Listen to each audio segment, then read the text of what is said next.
We know that copying isn't always being original. Let's just do a quick review. We're talking about fakers, takers, and makers. We've already discussed how being a faker can be to a benefit because of how we practice. We really need to learn how other artists do things too. We begin to practice copying what they do in a sketchbook. Let's look at another phase that artists are also familiar with: taking. But taking what? When it comes to art, there is one great big bad idea: stealing. The term taking is much like what the art thief in this photo is doing. But consider, which of these terms could it mean? If we don't have permission, taking the work of someone else seems a lot like stealing or counterfeiting. And borrowing or appropriating something can also be problematic. But don't think that taking another artist's image, don't you think it can be useful if we want to send a message or even be satirical? If we're being honest about taking, we know it's not original and that we don't own the image.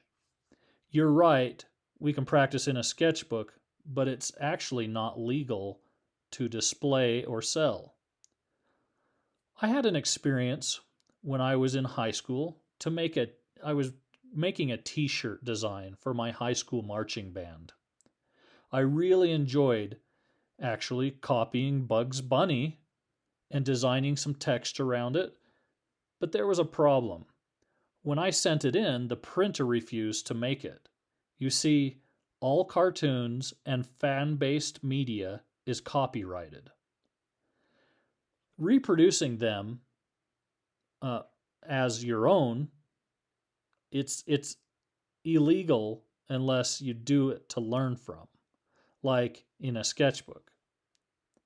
There are some ways to reference a character without getting into trouble, though, like taking what we learn and maybe changing it until it's unrecognizable.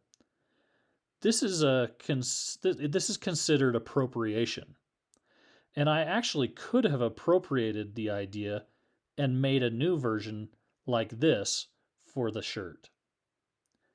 Appropriation in art and art history refers to the practice of artists using pre-existing objects or images in their art with little transformation of the original. That means changing it. Remember, all of our ideas were inspired by something else at one point.